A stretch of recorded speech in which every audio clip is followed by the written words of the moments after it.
xanuunka la dareemo xilliga caadada ee gabdhaha badanaa waxaa keeno laba nooc. In uu yahay primary oo boqolkiiba 80 gabdhaha ay la kulmaan, iyo in uu yahay secondary oo badanaa ay la xiriirto xaalad caafimaad. Marka laga hadlayo primary, xubnaha taranka ee gabadha way caafimaad qabaan oo kama jirto wax cilad ah. Haddaba waxaad isweydiinaysaa, haddii aysan jirin wax cilad ah, maxaa keenayo gabadha in ay dareento xanuun? Marka aynu ka hadlayno primary-ga, waxa ugu muhiimsan ee chemicalska loo yaqaan prostaglandin in uu sameeyo contraction amaba minkii uu ku sameeyo contraction isu soo aruuriyo.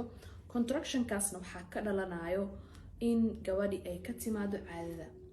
Isla contractionkaas gabadha waxay ku dareemaysaa xanuun. Sidoo kale waxaa dhacayso blood vesselska amaba unugyada dhiiga quudinayo xubintaasi uteruska in la yareeyo, narrowing lagu sameeyo. Haddii la yareeyo waxaa dhacayso qulqulka dhiiga inuu meeshaas ku yaraado. Haddii qulqulka dhiiga uu meeshaasi ku yaraado, waxaa dhacayso oxygen-ta inay ku yaraato. haddii oxygen-ta ay ku yaraatana waxaa meeshaas ka dhacaya gabadhii in ay dareento xanuunkii. marka primary-ga badanaa waxaa risk factor ku ah amaba badanaa ugu badan xaaladahan soo socda aan sheegi doono. dadku ugu badan oo primary-ga isku arko waa gabdhaha ayagoo yaryar caadada ay ku dhacdo 9 jir, 10 jir, 11 jir. sidoo kale gabdhaha family history u leh ama waalidkeed ama hooyadeed ama ayeeyadeed oo kale primary ahaan caadada ugu soo xanuunsan jiray ayadana sidoo kale. qodobka kale waa haddii ay gabadhu tahay gabar balwad leh. balwadaasina waa balwada waxyaabaha sigaarka iyo qaadka iyo shiishada iyo waxyaabahaas oo dhan soo galayo. qodobka kalena waxay tahay haddii ay jirto xaalad qalqal caado wareer, taasina waxay keenaysaa ayadana sidoo kale inay gabadha xanuun ku dareento. halkaasi waxaan ugu soo gudbayaa qodobka primary-ga ee keeno in gabadha xanuun ay ku dareento caadada. qodobka labaad waa secondary badanaa wuxuu la xiriiraa in ay jirto xaalado caafimaad amaba cudurro ku dhaco dhanka xubnaha taranka ee gabadha.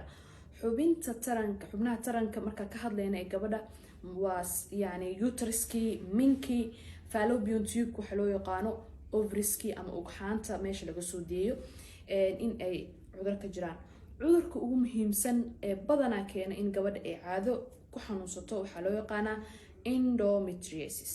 endometriosis waa cudurkaasina habka uu dhacay waxay tahay minka gudihiisa waxa uu leeyahay layer ama xuub ku dahaaran. xuubkaasi badanaa wuxuu ka qayb qaataa gabadha xilliga caadada ah in uu soo ruqruqo uu dhiig isku bedelo. haddaba xuubkaasi loogu talagalay endometriumka gudaha minka inuu ku sameysmo xilliga caadada wuxuu ku sameysmayaa banaanka sida qeybaha ugxaanta ama ovarieska, fallopian tube-ka, tubada dheeraad. haddii meelahaas uu ku sameysmo dhiigii loogu talagalo normal in uu minkii kusoo daato oo toos usoo baxo, meel uu ka baxaayo ma helayo. taasina waxay keenaysaa in meesha uu ku aruuro oo gabadhina ay ku noqoto xanuun.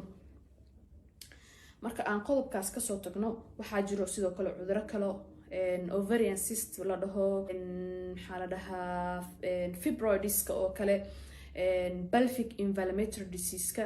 waxyaabahaas oo dhan, cuduradaasi oo dhan waxay la xiriiraan in gabadha xubnaheedii taranka ay cilad ka jirto, taasina waxay keenaysaa xanuun. haddaba calaamadaha ay ku kala duwan yihiin labada xanuun ayaan idin kala sheegayaa. primary marka aan ka hadleyno, xanuunkaasi badanaa wuxuu la bilowdaa maalinta caadada ay timaado, wuxuuna joogaa hal maalin. saacadaha uu soconayna waa 8 saacadood ilaa 12 saacadood gudahooda. haddii ay gabadha qaadato daawooyinka xanuun baabi'iyaha ay kaga bogsataa.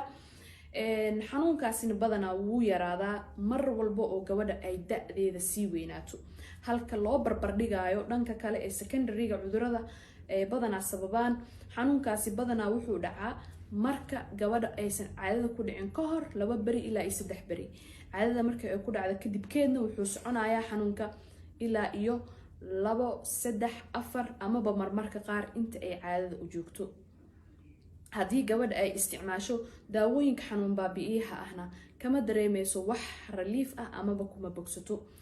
xanuunkaasina wuxuu kasii darsadaa hadba gabadha mar walba ay da-deeda sii weynaato wuu ka daraa. labada xanuun waa isku sii, waxaa laga dareemaa mindhicirka ama qaybta hoose ee caloosha, wuxuuna badanaa u wareegsadaa ilaa iyo dhabarka iyo cajarada. haddaba waxaan haddana u gudagalaynaa dhanka relief ama waxyaabaha lagu daaweeyo xanuunka caadada. xanuunka caadada waxaa hadba ku daaweyneynaa wixii sababay, hadduu primary yahay iyo hadduu secondary yahay. marka hore haddaan ka bilaabno primaryga, waxaan ku daaweyneynaa gabadha inay qaadato xanuun baabi'iyayaal sida NSAID, ibuprofen uu kamid yahay iyo diclofenka uu ka jiro. daawooyinkaas waxay ka qayb qaadanayaan hormoonkii loo yaqaan progesterone ee lasoo stimulate gareynayay in ay yareeyaan. haddii hormoonkii la yareeyana waxaa yaraanayo contractionkii hadduu yaraadana waxaa dhacaysa gabadhi in xanuunkii uu ka yaraado. sidoo kale lifestyleka gabadha, habdhaqankeeda ee maalinlaha ah in ay lahaato exercise. mar walbo waxaan wax lagu daaweeya ama caafimaadka haweenka marka laga hadlayo wax ugu muhiimsan lifestyleka waa in gabadha ay lahaato regular exercise. maalin walbo 10 daqiiqo, 20 daqiiqo, 30 daqiiqo exercise inay gurigeeda ku sameyso. haddii tagi karto gymka inay tagto, taas waxay ka caawinaysaa caafimaadkeeda in ay kor u qaado. sidoo kale inay isticmaasho boorsada biyaha kulul lagu shubo. boorsadaasi waxay ku qabanaysaa qaybta hoose ee caloosha, waxayna ka qayb qaadanaysaa gabadhii in xanuunka ay ka yareyso. waxaa sidoo kale wanaagsan in ay isticmaasho waxyaabaha herbalka ah ee naturalka ah sida qorfaha shaaxa lagu kariyo oo kale, malabka oo kale, waxyaabaha kulkulul, shaaxa oo kale, biyo qandac ah oo liin dhanaan lagu daray oo kale. sidoo kale waxaa jiro juice oo maxaa la dhahay laga sameeyey huruuda. juicekaas waxaa ka helaysaa Dasha outlet wuu yaalaa, waxaan loogu talagalay gabdhaha caadada ku xanuunsadaan. dhanka kale ee secondaryga markaan usoo wareegno, waxaa qasab ah cudurka waxa keenay in la daaweeyo. haddii ay gabadha u baahan lahayd daawooyin kale, haddii u baahan tahay qaliin, intaba. tan secondarygana mar walba waxay u baahan tahay gabadha in loo sameeyo visito, dhaktarkeedana uu ogaado exactly waxa cause gareynayo in gabadha caadada ay ku xanuunsato. waxaan rajeynayaa muuqaalkan in aad si fiican u fahamteen. waxaan kusoo koobayaa in xanuunka la dareemo waqtiga caadada uu laba nooc yahay, mid primary ah oo badanaa normal ah, gabdhaha badankoodna ay isku arkaan, iyo mid ah secondary oo badanaa ay keenaan cuduro la xiriiro dhanka xubnaha taranka ee haweenka. labadoodana waxaa lagu daaweeyaa hadba sababta siday u tahay. kan hore waxaan ku daaweyneynaa xanuun baabi'iyaal iyo NSAID, ibuprofen iyo diclofenka uu kamid yahay. sidoo kale lifestyleka gabadha in aan bedelno, exercise ay sameyso, cuntooyinka naturalka ah inay isticmaasho sida qorfaha, dhagayaraha, huruuda oo kale, waxyaabaha kulkululna ay isticmaasho. haddii awoodana in ay soo gadato boorsada biyaha kulul loogu talgalay, kadibna caloosha ay saarato. dhanka kalena secondarygana waxaan ku daaweynay in gabadha ay la kaashato dhakhtarkeeda caafimaadka si loo ogaado exactly wax keeno. cudur walbana wuxuu leeyahay daawadiisa u gaarka ah. waad ku mahadsan tahay daawashada muuqaalkan. wassalaamu calaykum waraxmatullaahi wabarakaatu.